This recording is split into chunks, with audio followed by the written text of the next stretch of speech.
बायाने मग नेलं मला रोडवरनं घरी नेलं आणि त्यांच्या घरी नेऊन जेवायला खाऊ घातलं ना. सांभाळा आठवडाभर. काय झालं? मुलगा रडू नका. बोलतो बोलतो आता हा हा बोलतो. बोला बोला बोला बोला. रडू नका रडू नका. काय एवढं रडू नका तुम्ही. इथं सांभाळतात ना तुम्हाला.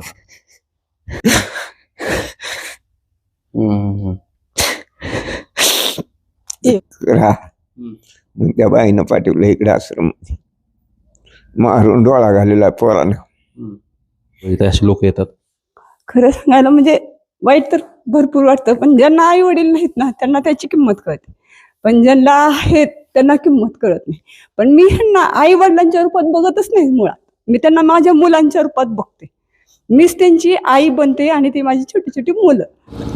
नमस्कार. टुडे समाचार न्यूज मध्ये सर्व प्रेक्षकांचं स्वागत आहे. मी उपमत मुलानी तुम्हाला हृदयाला काळजाला भिडणारे विषय सतत दाखवतोय. मी आपल्या देशामध्ये महाराष्ट्रामध्ये नेमकं काय घडतंय, जन्मदात्या आई वडिलांसोबत त्यांची मुलं कसं वागतात, त्यांना कसं कुठं राहावं लागतं, आई वडिलांना कुठला आधार घ्यावा लागतो, मी तुम्हाला हृदयाला तुमच्या काळजाला भिडणारा आज विषय दाखवणार आहे. असे लोक आहेत ना, तुम्ही जर त्या ठिकाणचा ग्राउंडचा रिपोर्ट बघितला ना तर तुमच्या डोळ्याला नक्कीच पाणी येईल आणि तुमच्या डोळ्यातलं पाणी थांबणार नाही. तुम्ही हा व्हिडिओ शेवटपर्यंत बघा, जेणेकरून वेळ कुणावर अशी येऊ नये आणि कोणाचे आई वडील कसं असं वेगळ्या पद्धतीने जगावं, या ठिकाणाला कधी जाऊ नये याची तुम्ही काळजी घ्यायची. आणि हा जो ग्राउंडचा रिपोर्ट आहे ना, हा ग्राउंडचा रिपोर्ट तुम्ही शेवटपर्यंत जर बघितला तर तुमच्या डोळ्यातलं पाणी नक्कीच थांबणार नाही.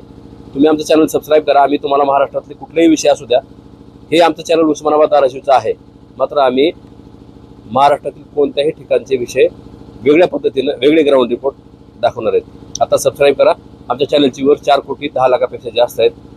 आम्ही तुम्हाला सतत वेगळे विषय, वेगळे ग्राउंडचे रिपोर्ट, ग्रामीण भागात काय घडतंय हे दाखवण्याचा प्रयत्न करणार आहेत. आम्ही आता सोलापूर जिल्ह्यामध्ये एका ठिकाणी जाणार आहे आणि त्या ठिकाणाहून एक मला कॉल आला आहे. धक्कादायक विषय आहे खूप. 1 वर्षाच्या बाळाला पणजी, म्हणजे किती धक्कादायक विषय आहे. हे दोघीजणी सुद्धा एका आश्रमामध्ये आहेत. खूप वाईट घटना आहे. त्या आश्रमात जाणार आहे मी. नेमकं काय घडलं होतं आणि त्या आश्रमामध्ये कोणते लोक राहतात, आश्रम कोण चालवतंय, काळजाला भिडणारा विषय, डोळ्यातलं पाणी न थांबणारा ग्राउंड रिपोर्ट. ग्राउंडचा रिपोर्ट जो आहे ना तो तसाच असणार आहे. मी जाणार आहे त्या ठिकाणी, नेमकं काय खरी वास्तव परिस्थिती काय आहे हे बघणार आहे.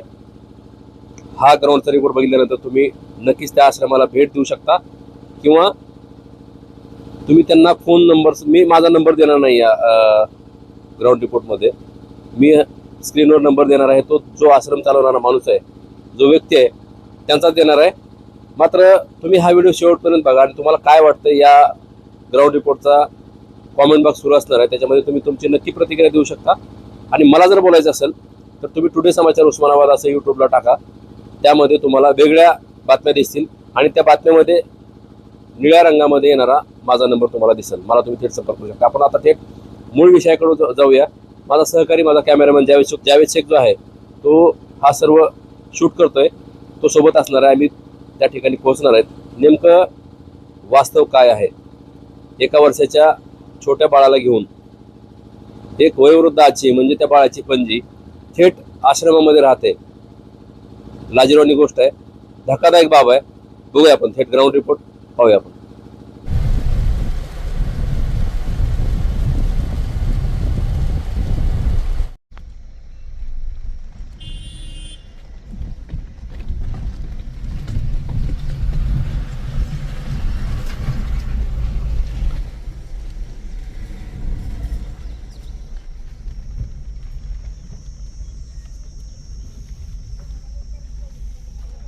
बघा, मी त्या ठिकाणी पोहोचलोय जिथं डोळ्याचं पाणी थांबणार नाही.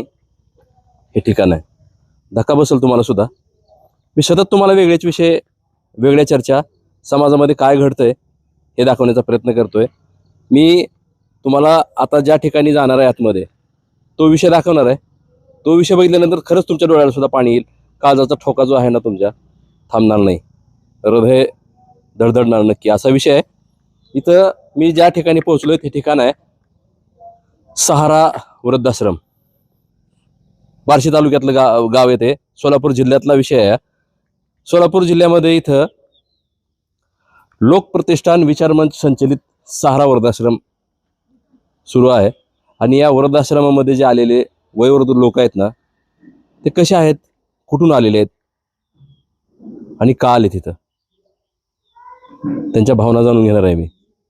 कसे राहतात लोक इथं, जन्मदात्या आईवडिलांना लोक इथं कसं सोडतात, वाऱ्यावर कसं सोडलं जातं आणि त्यांचा सांभाळ कोण करतंय. आतमध्ये जाऊया आपण. आणि हे वृद्धाश्रम जे आहे हे कसं चालतंय, इथं कुठले लोक आलेले आहेत, महिला पुरुष वयोवृद्ध आहेत. आतमध्ये इथं मंगल कार्यालय आहे. आता एक कसं आहे, भाड्याने घेतलेलं आहे का तात्पुरतं दिलेलं आहे, मी सगळं दाखवणार आहे तुम्हाला. इथं आतमध्ये प्रवेश केला आपण, आता बघूया थेट आम्ही. विषय कोणतेही असो आम्ही तुम्हाला आरपार दाखवतोय. आमचं 1 नंबरचं चॅनल आहे, हे चॅनल सबस्क्राईब करा. तुम्हाला काळजाला भिडणार आहे आणि सत्य विषय दाखवण्याचा आम्ही प्रयत्न करतोय. ग्राउंडच्या स्टोऱ्या दाखवतोय, गावखेड्यातले शहरातले कुठलेही विषय असू द्या आम्ही तुम्हाला थेट दाखवतोय. आमच्या चॅनलचे व्ह्यूअर्स 4,10,00,000पेक्षा जास्त आहेत. आत्ता सबस्क्राईब करा.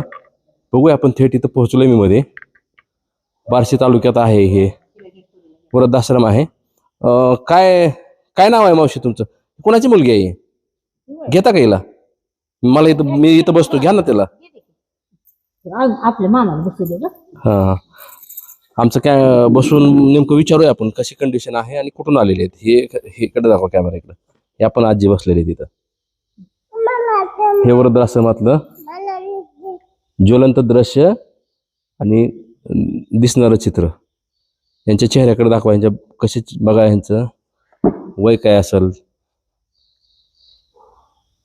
इथं राहायला आहेत आतमध्ये. मी आतमध्ये हे जे वृद्धाश्रम आहे ना, हे कोण चालवतंय काय, त्यांची सुद्धा प्रतिक्रिया दाखवणार आहे. मात्र आतमध्ये जाणार आहे मी. आतमध्ये सुद्धा इथे लोक बसलेले आहेत आतमध्ये, त्यांची प्रतिक्रिया जाणून घेणार. सुरुवातीला आपण इथे एक जोडी बांधलेली आहे आणि इथं बसलेल्या आजी आहे त्या बाहेर. नेमकं काय खरी काय कंडिशन आहे यांची बघूया आपण. काय आजी, काय नाव आहे तुमचं? माझं वय, माझं कांताबाई जगताप. बरं, गाव कोणतं आहे तुमचं? माझं गाव हे हळदुक आहे, पण आम्ही आता शेत तळ्यात गेल्यापासून असं शिणतात. का बरं? हे काय शेत सगळी तळ्यात गेली, एवढं पण राहिलं नाही. मग काय करून खायचं? मग पुण्याला गेली मुलं, मग पुण्याला गेला मी पण गेलते. काय आपल्याला ते जमू दिना, ते आपलं हे बाळ लहान होतं आले ह्याला घेऊन इकडे. हे कोणाचं बाळ आहे? हे कशाला आणलंय? मग त्याची आई काय करायचं, कसं कुठं सोडून यायचं सांगा. मग आली त्याला घेऊन.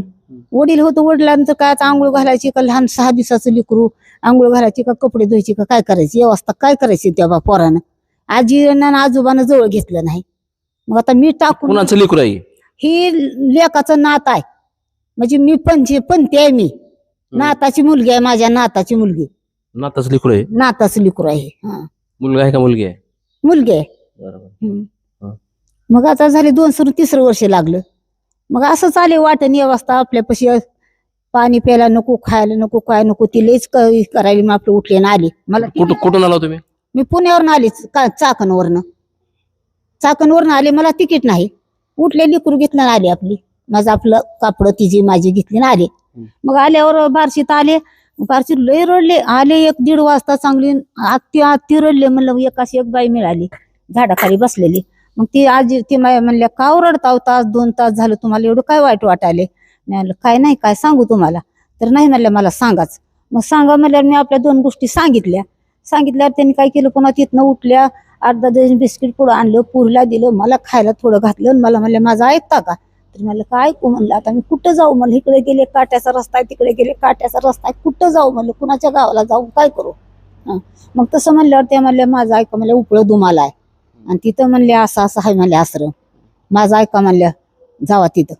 मग तिथनं पुन्हा इष्टीत बसून इथं आली. इथं उपळ्यात उतर, इथं काय इष्टी उभा राहत नाही. उपळ्यात उतरले, उपळ्यातनं पुरला घेऊन पिशवी घेऊन चालत आले. इथं आले, टेकले ते टेकलेच पुन्हा.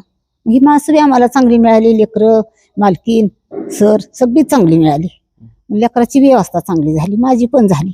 मग पुन्हा म्हणून इथनं हल्ले नाही बघा. हो, बसले तर ह्याच्यावर आले, बिगोनवर आले. बिगोनवर दिसतो आम्हाला पाणी नाही, नाही काय नाही, उभं नुसतं कसं आलं ते आम्हालाच माहित. पुन्हा तिथनं मग तिथं आल्यावर पुन्हा एक अशी बाई होती बसली तिसऱ्या ह्याच्यावर, काय बाकड्यावर. म्हणली, का आजी एवढं लिकू रडतंय, तुम्ही एवढं ही करायला लागला? म्हणली. मी म्हणलं, आता काय भूकाचा टाइम झाला, माझ्यापाशी काय नाही. ती मग फिरसती येतच विकायला इष्टीत. ती आली आणि ती म्हणली, तिनं काय केलं, शाबूच्या पापड्या घेतल्या. मग आमच्या लेकराला 2-3 पापड्या दिल्या, पाण्याची बाटली दिली. ती खात खात आला आपलं वाटाने. तेवढे लेकराला खायला घातलं. बार्शीत आला तर बार्शीत तर चांगलीच बिचारी मिळाली पुन्हा. मग त्यांनी बिस्किट पुढे दिला, खाल्लं. मग 3 वाजता हिच आला बघा पुन्हा. मग त्या म्हणल्या, जावा आता हिथनं माझं ऐका म्हणल्या, उपळं तुम्हाला तिथं सर बी चांगला आहे, तर मॅडम चांगले आहे, त्या माझं ऐका, कुठं सुद्धा हिंडू नका म्हणल्या, तुम्ही असलं लिकूर घेऊन आता हिंडू नका. लिकूर तर लहान बाऊ त्यातलं काय कर, कुठं जायचं, कुठं जावं म्हणून पुन्हा इकडे तिकडे येत आले. तर टेकले, आल्यावर जी टेकली ही मला चांगली पण मिळाली बघा माणसं. माझ्या जीवनापेक्षा पुरीला तर एवढी माणसं ही आहे ती कुणीच माझ्या जाणवत असं एवढं करणार नाही पोरीला. हो, एवढं पुरीची अवस्था केली बघा ह्याने. आता ती निस्ता आली तर का, त्यांनी मला 10-11 महिने होत आले, कुणी मला 1 रुपया कसला जवळ नाही. रुपया तर द्यायचा, अगं लेकराला 1 बिस्किट पुन्हा तर द्यायचा होता. ह्यांच्याशिवाय कुणी कुठं आणेल. मग आलं नाही का कोणी भेटा तुम्हाला? आलं तर 1-2दा. मी म्हणलं काय करू तुमच्या मागे येऊन, मी गेले नाही. तेव्हा नवीनच, आता तर नाहीच. असल्या लेकरालाही खायला काय दूध पाणी बिस्किट आहे. कोण देते? सरच आणते तर मी देते. सर आणते की असं खाऊ आणते की ते, तिला खायला प्यायला नाही. किती वय होते या मुलीचं तुम्ही घरातून आणलं तेव्हा? मी घरातून आणले तर होय, त्यांच्यापाशी होते तेव्हा 1 वर्ष 1.5 महिना झालता बघा. तेव्हापासून आलेले मी आता. इथे येऊन किती दिवस झालं? इथे येऊन मला 10-11 महिना गेला. का बरं आला तुम्ही तिकडून? म्हणजे कशासाठी आला? तिथं मला तिथे व्यवस्थाच नव्हती की सगळी कसली. कुठं तुमचा मुलगा ती सांभाळत नाही का तुम्हाला? सांभाळत नाही माझा मुलगा, नुसता रातना दिसते. हे मुलाचा आहे. मुलाची नात आहे, माझ्या मुलाची नात. मग हिचे वडील तिथं पुण्याला असायचं सारखं असा बापले. आणि आई आई गेली कुठं? गेली कुठं पत्ता नाही यायचा. हायचा का हाय म्हणतोय. होय, आवडलं येडे झालेल्या कराच. काय नाव आहे तुझं? तिला सांगता येत नाही. येते का नाव सांगता? नाही येत. हॅलो, नाव सांगता येते का? सांगते मामाला. पिहू आहे म्हणा, पिहू. बघा इथं झोळी बांधलेली आहे आणि ह्या ज्या आजी आहेत ना, या आजीच्या नाताची मुलगी आहे. धक्कादायक, किती लाज वाटली पाहिजे बघा. कसं आहे, लोक कसं वागतात. एक पणजी म्हणजे ही जी छोटी मुलगी आहे ना, ह्या छोट्या मुलीच्या वडिलाची आई आहे, वडिलाची आजी आहे ते, आणि सांभाळतात. घरातून निघून आले तिकडून. किती वाईट परिस्थिती आहे. हो आजी, तुम्ही कुठून आला? बातमरेवून. बरं, कशाला आला इथं? बातमरेवून इथं आले, खाय सांभाळायची, पोटाला काय मिळाना. मग नवऱ्याला मरून 32 वर्ष झाले. लेख होता, लेख सांभाळीत होता आतापर्यंत. लेखाला मारून 2रं वर्ष लागलं. वारली? 2रं वर्ष लागलं त्यांना बी, लेखाला बी. मग सोनच माझं जमाना सुनानं मारलं एक दिवशी. नातू 2 आहेत, नाती 1 आहे. कोण लेख सांभाळीना तर आताच मग नात कोण सांभाळायला लागली आपल्याला. त्या बाईनं मारलं म्हणून मी 2-4 दिवस घराच्या बाहेरच होते. बायाने मग नेलं मला रोडवरनं, घरी नेलं आणि त्यांच्या घरी नेऊन जेवायला खाऊ घातलं, सांभाळा आठवडाभर. मग असं सांगितलं मला कुणी तर. मग तिथं आश्रम आहे म्हणल्यावर मला इथं आणून सोडलं 1 जणानं गाडीवर. मग इथं आहे मी आता 2-3 महिने झालं. मी आता नवीन आलेली आहे. तुम्हाला कोणी सोडलं इथं आणून? असं तुमच्यासारखे नाही लोकांनी. ती गेली ना, तू ही एवढी आहे ती, दोन्ही बी. शेत नाही, जागा नाही, नवरा नाही, लेक नाही, कुठे राहू, पोरगी नाही, कुठं राहायचं. मला आजार आहे छातीचा, चला येत नाही, काम करा येत नाही, दम भरतोय मागच्या मागे, मोरच्या मोरी. इथं सुद्धा उठून काय करा येत नाही मला, अशीच मी असते. सांभाळते ती तुम्हाला? होय, चांगलं सांभाळते. सांभाळते चांगले. कोण काय म्हणत नाही मला. काय आपल्याला एखाद दिवशी दुकानात गेलं तर उठून झाडून लुटून काढते. तुम्ही मनानं करता का करायला होतं? मनानं करते. आपल्या नाही दुखालं तर करायचं, दुखालं तर मग नाही करीत. करते त्या आया बाया झाडून काढते. त्या सर बी चांगला आहे तर सांभाळते. त्यांची पुण्य आहे.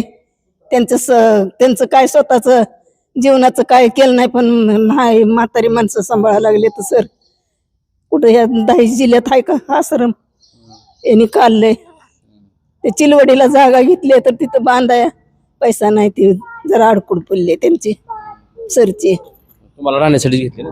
हा, ह्या आश्रमसाठी ही भाडं द्यावं लागतंय जागेला, म्हणून तिथं त्यांनी जागा घेतली चिलवडीला. मग ती बांधायची तिथं. असते पंगू जरा गरिबीतनं वरी आलेली, सांभाळून न्यायला म्हातारी माणसं चांगलं सांभाळतात. जे व्यवस्था चांगली आहे.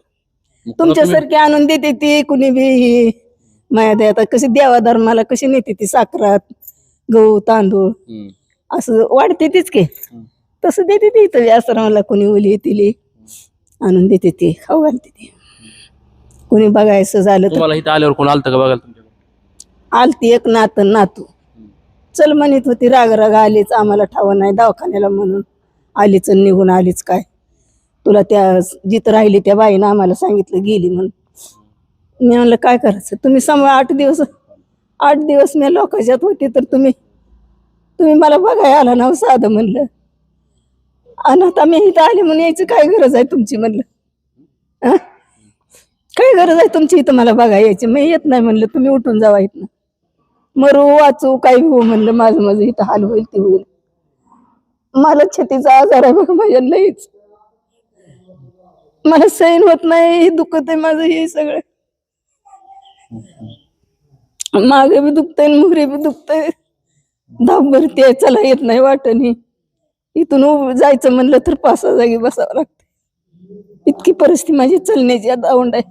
इथं चांगलं सांभाळते इथं चांगलं सांभाळते ती, चांगलं सांभाळते तर सरचं काय नाही. मॅडम चांगली सांभाळते, करते ती म्हाताऱ्या माणसासाठी. त्यांचं संसार सोडून म्हातारी माणसं सांभाळायला लागली ती त्यांचीच पुण्य म्हणायचं की. आपलं काय त्यांची पुण्य येईन तुमच्यासारख्याची देईल ते आणून इथं खायचं आम्ही बसून, आमचं काय आहे. बघा धक्कादायक आहे राव, अश्रू अनावर व्हायला लागलेत बोलताना सुद्धा त्यांना. काय नाव आहे तुमचं हाजी? सुमन. तुम्ही कुठून आले? पंढरपूरवर. किती दिवस झाले इथे राहतो? 4 वर्ष झाली. राहू द्या खुर्ची राहू द्या. 4 वर्ष झाली. हा होय, कसं काय आला तुम्ही इकडं? आले अशीच नवऱ्याने मारहाण करायला लागला म्हणल्यावर राहिली एका शेतकऱ्याची तिथं काम करून खाल्लं. परत गुडघा दुखायला लागला, त्या माणसाने आणून इथं सोडलं. कुठल्या गावात होतो? पंढरपूर मध्ये. तिथेच होतो. होय. चांगलं सांभाळतील का इथं? होय चांगलं सांभाळतात. बघा आजीला रडू आश्रवणार व्हायला लागले. आजी रडू नका, आजी थांबा, रडू नका, रडू नका. इथं तुम्हाला सांभाळले किती चांगलं, इथं रडू नका तुम्ही, रडू नका. मला लेखाचं ध्यान झालं की मला सहन होत नाही, लेखाचं ध्यान झालं की मला रडू नाही येत. सांभाळत होतं चांगलं, एकच होतं तेवढं. काय करायचं आता, कुठं राहायचं आपण. देवानं साहेब बघा, देवानं चांगलं ठेवलं तर बरं, नाही तर कशाचं काय.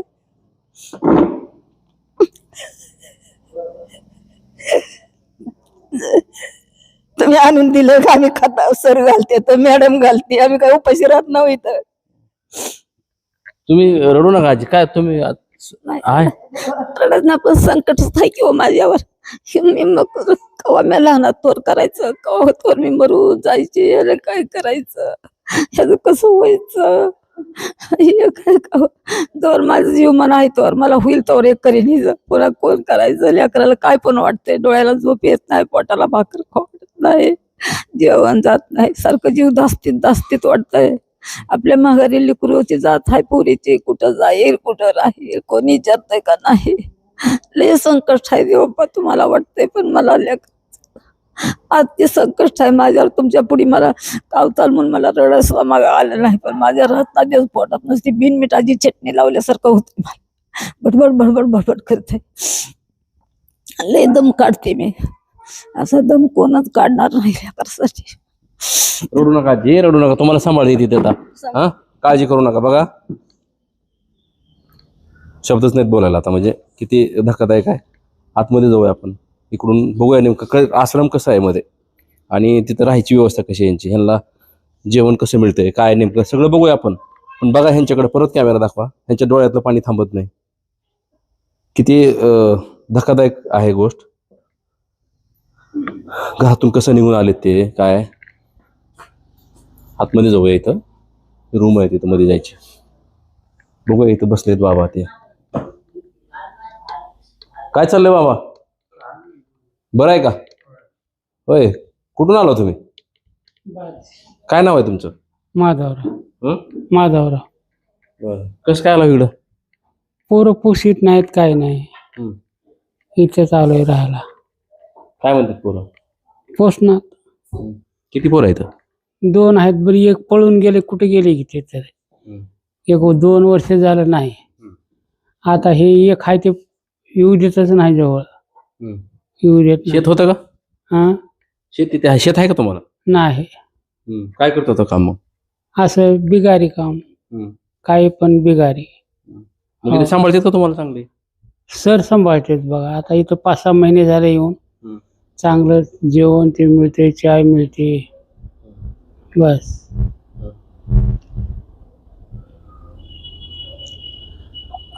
का बरं असं केलं लोक लेखावून तुम्हाला? काय काम करणं आता आम्हाला होते का गुडघे नाही दोन्ही बी म्हणजे काठीवर चालतोय. काठीमुळं नाही तर नाही बघा, काहीच नाही आपल्याला. हालता येत नाही, बकेट भरून न्यायला येत नाही, असं होते. बघूया आणखीन पण इथं आहेत मामा. तुम्ही कुठून आला मामा? कवठाळे, उत्तर सोलापूर. बर. किती आहेत मुलं? एकच मुलगा आहे. काय करते मुलगा? पुन्हा बोलतो काय व्हायला? रडू नका, रडू नका. पुन्हा बोलतो आता हा हा पुन्हा बोलतो. बोला बोला बोला बोला. रडू नका, रडू नका. काय एवढं रडू नका तुम्ही. इथं सांभाळतात ना तुम्हाला. सांभाळते ते. किती दिवस झाले इथं आला? पहिले 1 वर्ष राहून गेलो नागोबा. सांभाळतो म्हणून नेलं येत नाही. पुन्हा 5-6 महिने सांभाळ. समजे भाऊ किती म्हणाली त्याचं लगीन करा, ताळावर येतं.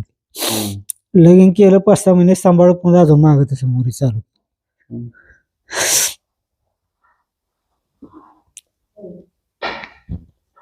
येताना सांगून आला कोण? नाही. रडू नका. गपचिप झालो. पुन्हा काय फोन पिन आलता का? करीत नाही, त्यांना गरजच नाही. फोन आहे का तुमच्याकडे? हाय की. मग कोण करते फोन? मालकीन तिकडे पोरीकडे आहे. तिला 2-4 वेळेस मारलं, मला तर लय वेळेस मारलं. मग मालकीने तिकडे सोडलं लेकीकडं. मी पावडरवाड्याच्या दारात जात नाही म्हणून मी सरचा आश्रय घ्यायला इथं आलो. पोरगी पुण्याला आहे. सांभाळतात का सर? चांगलं सांभाळत. आश्रमातली परिस्थिती, कसे लोक आलेले तिथं काय बघू. मामा कुठून आला तुम्ही? नान्यहून. बरोबर. किती दिवस झाले इथं? 2 वर्ष झाले. दोन्ही पाय मोडलेला आहे इथं. काम करायत नाही, काय नाही. जोपर्यंत काम करतो तो पोरगा आता पोरग मारायला सांभाळीना. रडू नका मामा, रडू नका. सांभाळीना कुठे जा म्हणायला, हानमार करायला. मग इथं सर पशी आल्यावर सर आपलं चांगलं सांभाळतात, आनंदात आपलं खातात. रडू नका मामा, रडू नका. तुम्हाला सांभाळते तिथं, काळजी करू नका तुम्ही. माझ्या पोरा सर कसं आहे, तुम्हाला बापासारखा आधार देतात, एवढंच भाग.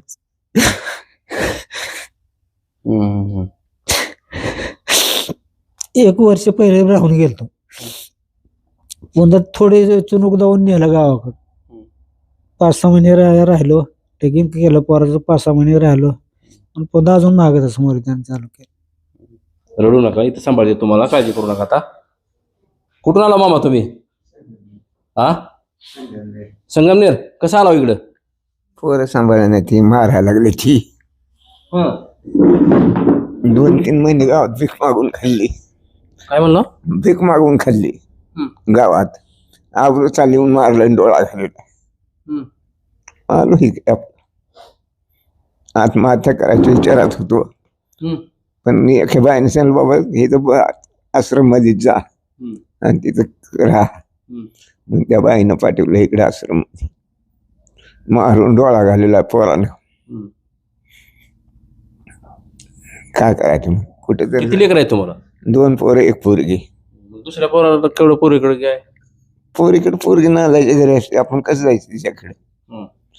आपण हे बरं तिला जाईना तिकडे. हम्म. हम्म. हम्म. हे डोळा घालूला त्यानं थोरल्यानं मारून. हम्म.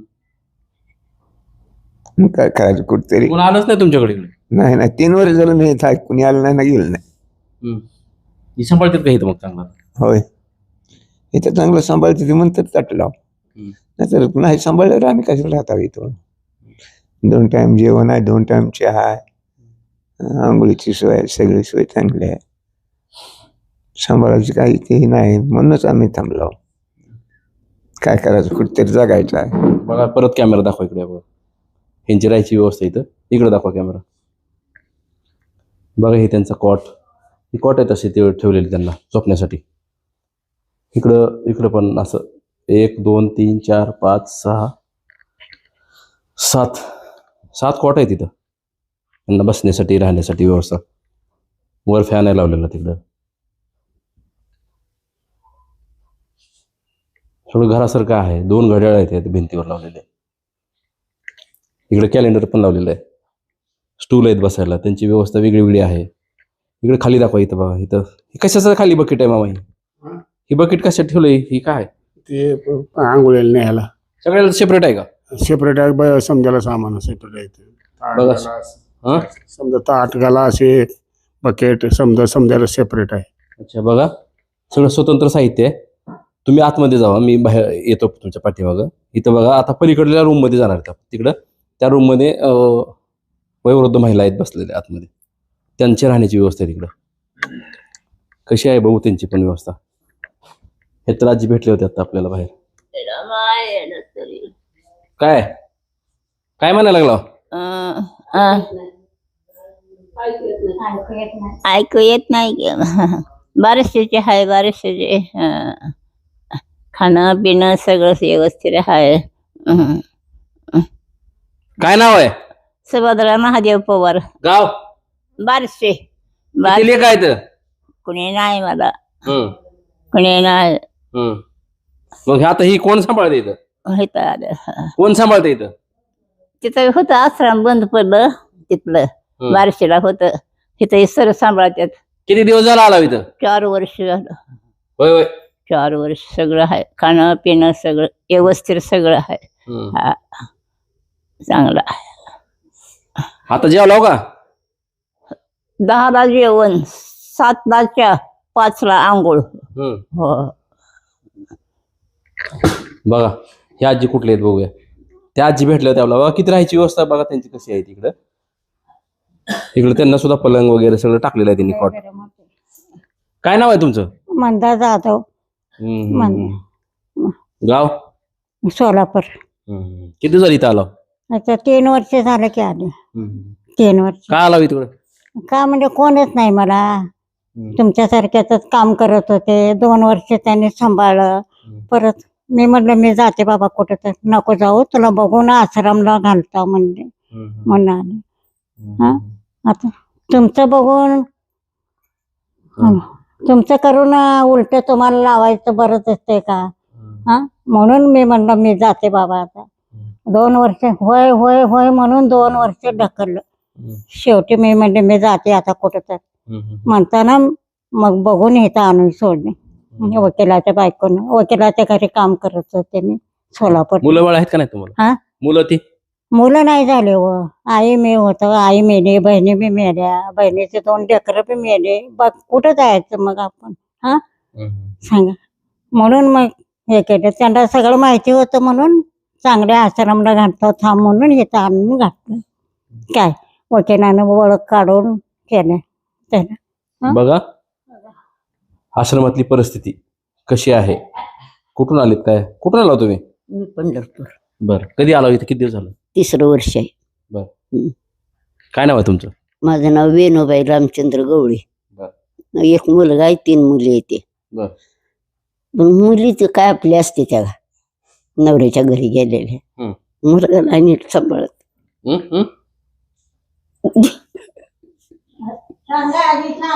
काय झालं? मुलगा सांभाळत नाही. का बरं?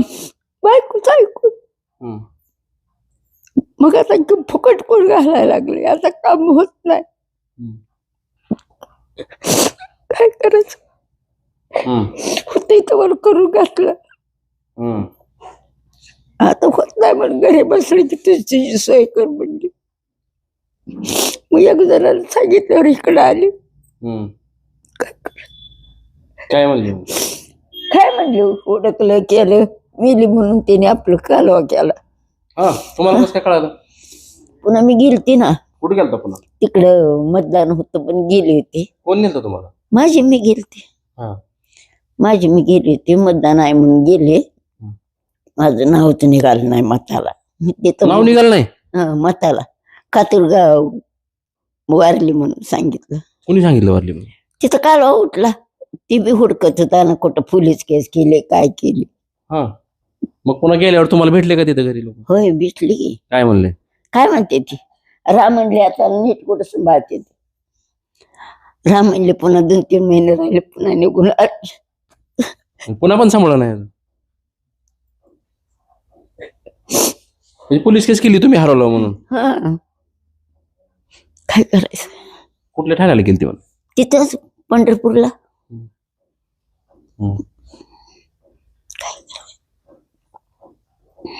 निशब्द आहे सगळं, धक्कादायक आहे. बघा, काय काय नाव आहे तुमचं? माझं कस्तूर ज्ञानदेव सांगपाळ. कुठले हो तुम्ही? गौडगाव. इथली जाऊ तुम्ही? इकडं आहे गौडगाव, बरं. नागोबाच्या खाली तिकडं. हा, का आला इथं? ही सून आहे इथं स्वयंपाकाला. हा हा, चुलीसोबत राहता होय तुम्ही? हा, राहते इथंच. हा हा, मुलगा वारलाय. बरं. म्हणजे तुम्ही आता स्वतःहून आला इथं? 9 वर्ष आहे. हा, स्वतःहून. बरोबर. सांभाळते चांगली इथं? होय, चांगलं सांभाळतात. बरं. धक्कादायक आहे. काय घडतंय समाजामध्ये? जन्मदात्या आई वडिलांना इथं घरातून हाकलून दिलं जातं. किती वाईट आहे, लाजवानी गोष्ट आहे. लाजा वाटले पाहिजे. आपण आई वडिलांना आपल्या घराच्या बाहेर हाकलतोय, मारहाण करतोय. किती वाईट आहे परिस्थिती. डोळ्यातलं पाणी थांबत नाही त्यांच्या एका बाबा सुद्धा. मी तुम्हाला दाखवलंय सगळं. आता इथं हे जे आश्रम चालवतात ना, ते कोण चालवतात आश्रम? नेमकं त्यांची प्रतिक्रिया जाणून घेणार आहे मी. खरं काय प्रकरण आहे आणि किती वाईट परिस्थिती आहे समाजामध्ये. कसं लोक, या सर इकडं, लोक किती वाईट परिस्थितीमध्ये इथे येतात आणि त्यांचा सांभाळ करणारे हे सर आहेत. नाव ऐकून असाल तुम्ही, राहुल भड नाव आहे यांचं. बार्शी तालुक्यात गौडगावचा मसोबा चौक आहे, तिथं सुरू केलं त्यांनी हे आश्रम. आता तिथं त्या ठिकाणून इकडं या मंगल कार्यालयाचं नाव काय, सहारा आश्रम असं यांचं नाव आहे. आश्रमाचं मात्र मंगल कार्यालयाचं काय नाव आहे सर? मंगल कार्यालयाचं? मंगल कार्यालय. तुमचं काय नाव आहे? माझं नाव राहुल भड. आता हे तुम्ही खूप मोठं काम करता तुम्ही सुरुवातीला, की इथपर्यंत आणलं तुम्ही. हे वृद्धाश्रम चालवताय तुम्ही. इथे हे सगळे घरातून आलेले लोक आहेत. त्या आजीच्या तर डोळ्यातलं पाणी थांबत नाही. एक तर अशी घटना आहे की तिथं एक छोटीशी मुलगी आहे, पणजी घेऊन आली त्या मुलीला. आजी नाही, नाताची मुलगी ते घेऊन आल्यात आजी. कसं हे सगळं, म्हणजे कसं चालवत आहे, कशी परिस्थिती? आम्ही कोरोनाच्या वेळेपासून वृद्धाश्रम चालू केलेला आहे. 15 ऑगस्ट 2020 मध्ये. आता 5 वर्ष होत आले वृद्धाश्रम चालवतो आम्ही. कोरोनाची जी परिस्थिती भयान होती, आम्हाला वाटलं की आपण ही समाजाचं काहीतरी देणं लागतो.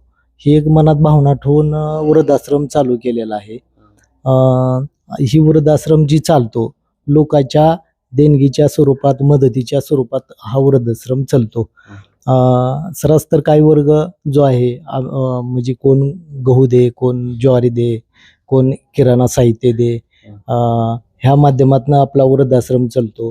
कोण वाढदिवस असेल, कोण कुणाची आपल्या वडिलाची आईची काही पुण्यतिथी असेल, पुन्हा लग्नाचा वाढदिवस असेल, मुलाचा वाढदिवस असेल, ह्याच्यातनं हा वृद्धाश्रम चालतो. म्हणजे दानाच्या स्वरूपातनाचा हा वृद्धाश्रम आतापर्यंत चालू आहे. आतापर्यंत असं चालतो.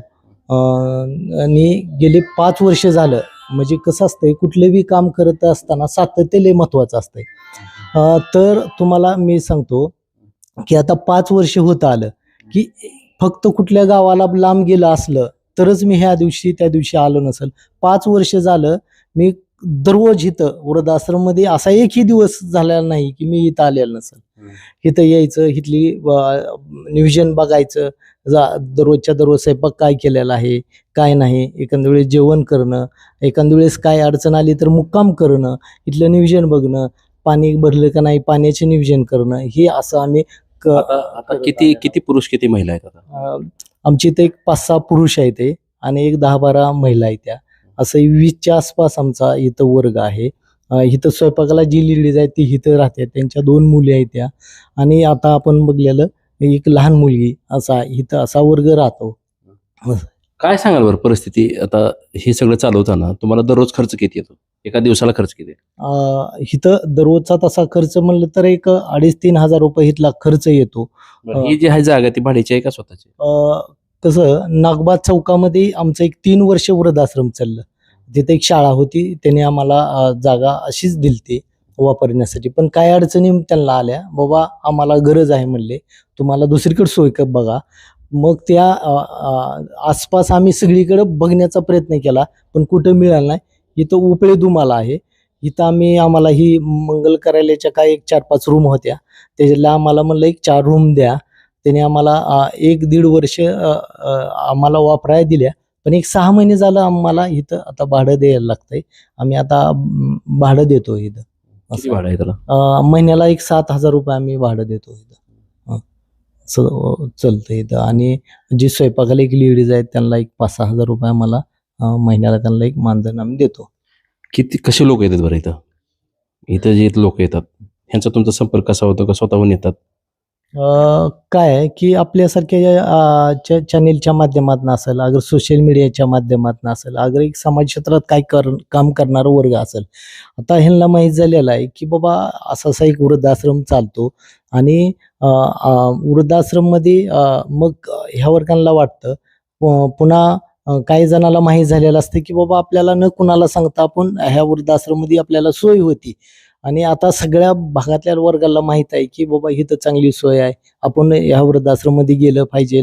आणि ज्याला कुणाला असं घरातनं हाकलून लावलेलं आहे, ज्याला घरातली 2 टाइम जेवण देत नाही ती, अगर एखाद्याला कोणीही नाही, मुलगा नाही का कोण नाही, असं आता बघितलं आपण पंढरपूर, सोलापूर ह्या भागातली सध्या, अगर धाराशिव भागातली सध्या इथं वर्ग इथं येतो. आणि इथं आणि आम्ही इथल्या वर्गांची आम्ही त्या पद्धतीने आम्हाला जेवढं होतंय देणगीच्या स्वरूपात, दात्याच्या स्वरूपात तेवढं आम्ही ह्यांना देण्याचा प्रयत्न करतो. तुम्हाला जर कुणाला मदत करायची असेल तर कशी करायची? आम्हाला कुणाला मदत करायची असली तर आम्ही आमच्या संस्थेचं सहारा वृद्धाश्रम ह्या नावानं आमचं बँकेत खातं आहे. पण परत आमचा फोनपे, गुगल पे हा नंबर आहे. आणि लोकांना तसं काय वाटलं तर, अगर एखाद्याला वाटलं की बाबा आपण ह्यांना ऑनलाईन मदत करावी, तर तसं आमची वेबसाईट सध्या आहे. वेबसाईटच्या माध्यमातून वर्ग कुठला का असेना, तो आपल्या देशातला असेल अगर बाहेरचा असेल, तो सध्या आमच्या वृद्धाश्रमाला मदत करू शकतो. मी ह्यांचा नंबर देणार आहे स्क्रीनवर, माझा देणार नाही. तुम्हाला संपर्क करायचा तर यांनाच करायचं. ते तुम्ही हे जे वृद्धाश्रम आहे ना, हे गौडगाव चौकापासून, मसोबा चौकापासून जर आलात तुम्ही बार्शीकडे जाताना तर 5 किलोमीटर अंतरावर डाव्या बाजूला कोणतं मंगल कार्यालय? ओम मंगल कार्यालय. सध्या असलेलं ओम मंगल कार्यालय. कारण इथून ते जागा बदलणार आहेत, पण त्यांचा फोन नंबर तोच असणार आहे. त्या फोनवर तुम्ही संपर्क करू शकता. त्यांची वेबसाईट देणार आहे मी. नेमकं समाजामध्ये जे वृद्ध लोक आहेत, या वृद्ध लोकांना सांभाळणारं काम हे राहुल भड साहेब, राहुल भड यांचं नाव आहे, हे करतात. बार्शी तालुक्यामधलं हे वृद्धाश्रम आहे. आणि तुम्हाला जर मदत करायची असेल तर तुम्ही त्यांना थेट संपर्क करायचा. मी माझा नंबर या स्टोरीमध्ये देणार नाही, या बातमीमध्ये नंबर देणार नाही. घटना समाजामध्ये कशी घडते हे वास्तव दाखवण्याचा प्रयत्न केला आहे. तुम्ही जर वेगळे समाजामध्ये कुठं उपक्रम करत असाल, वायपट पैसा खर्च करत असाल, तर तो वायपट पैसा खर्च करण्यापेक्षा हे वृद्धाश्रम जे आहे त्या वृद्धाश्रमामध्ये जर तुम्ही पैसा खर्च केला, आता आपण इकडे जाणार आहेत बाजूच्या रूममध्ये, तर तुम्हाला नक्कीच आशीर्वाद लागेल या वयोवृद्ध लोकांचा. इकडे बाजूला ह्यांचं किचन रूम आहे. जेवणाची व्यवस्था कशी आहे बघू, आपण आतमध्ये जाणार आहे. नेमकं ह्या किचनमध्ये आता सध्या काम सुरू आहे. आतमध्ये प्रवेश करणार आहे मी. चालू आहे काम, बघू आतमध्ये बघूया आपण कसं आहे किचन काय. हे बघा त्यांचं किचन आहे.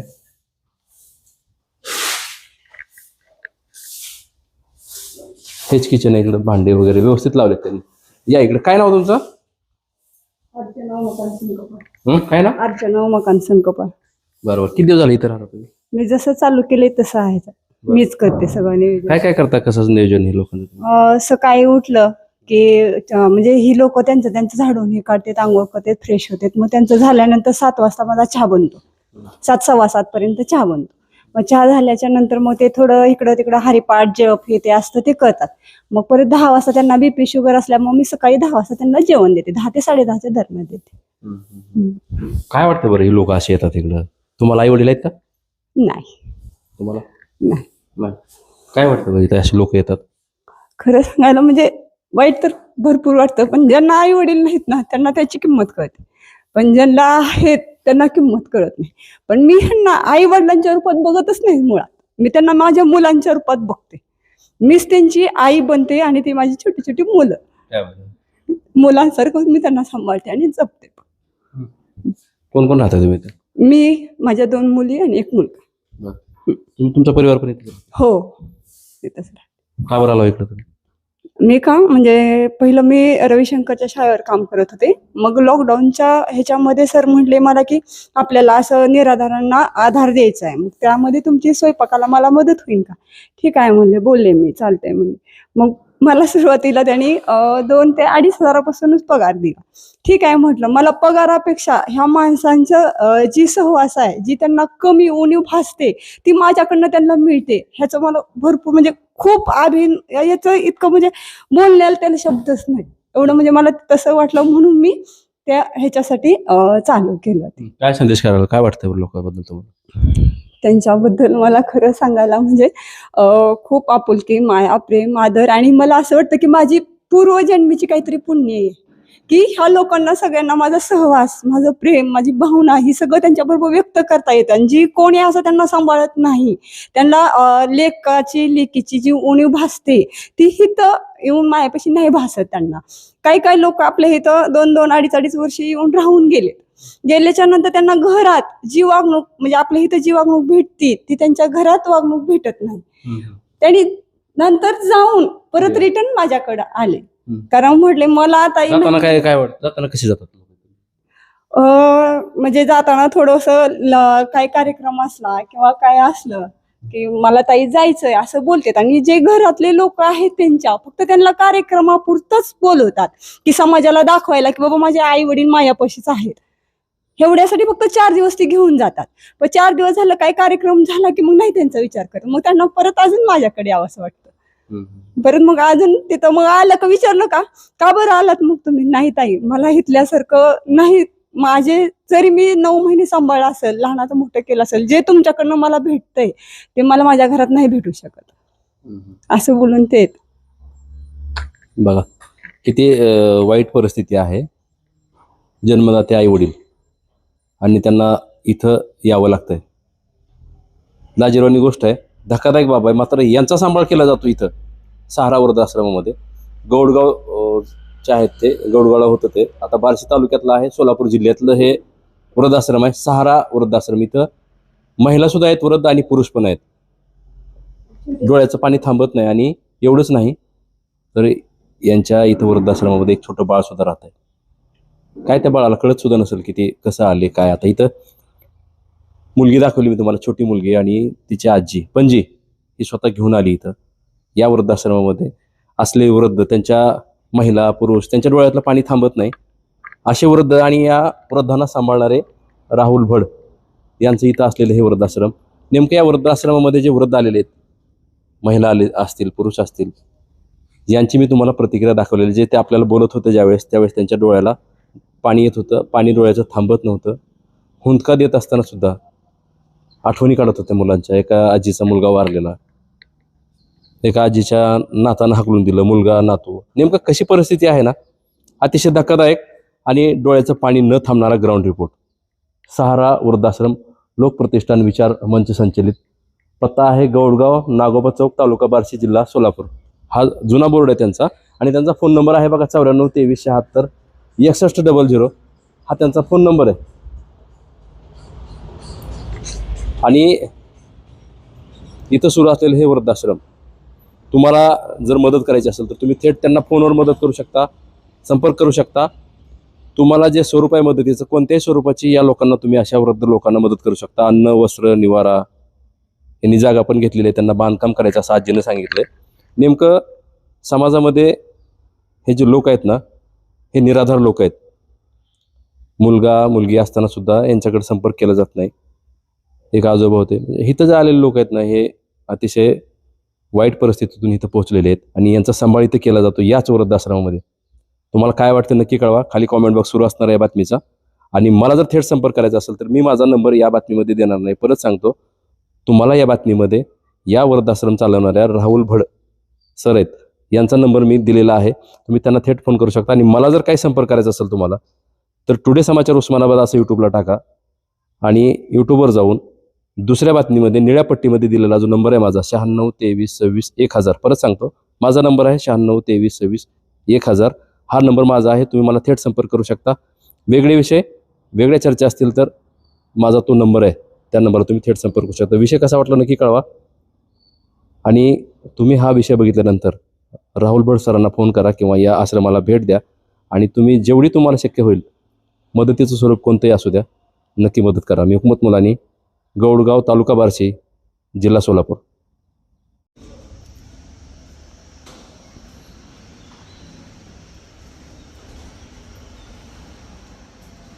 जसजशी